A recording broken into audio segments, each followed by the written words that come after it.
Hello friends, in this video, we will learn how to analyze price movements and develop a trading strategy using a single indicator. This approach can be considered as one of the models used by professional traders. Let's examine the GBP/USD currency pair. On the daily time frame for this tutorial, I would like to remind you that this is a robust strategy that can be used on any time frame. To support my channel, you can subscribe and hit the like button. Thank you. First, let's find the single indicator we will use and optimize its settings.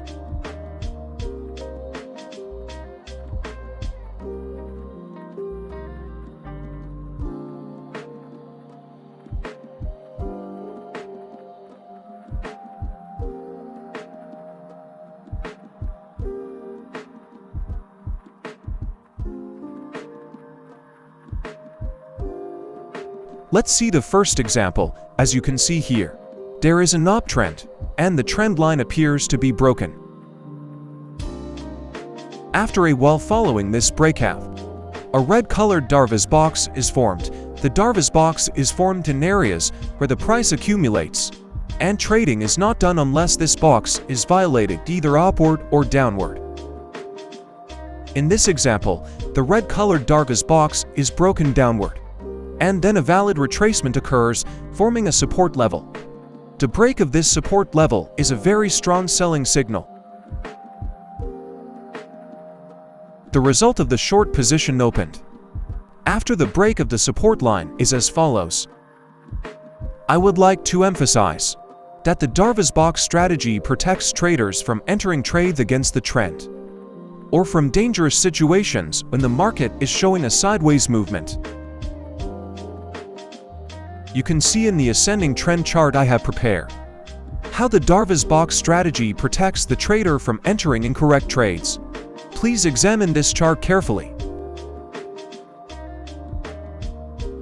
And finally, the strategy brings significant profits to the trader. Please watch the video a few times to fully grasp this strategy.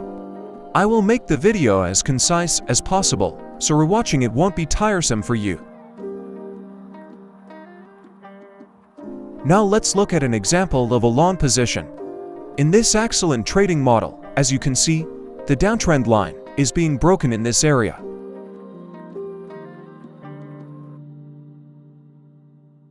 After the breakout of the trend line, we are waiting for the formation of a green-colored Darvas box, and as you know, this box also needs to be broken upward. The last condition is for it to be a valid retracement movement. Now I'm ending the video here, and I kindly request you to leave a comment in the comment section stating where you would take the trade and your preferred stop-loss level. Goodbye for now, and take care.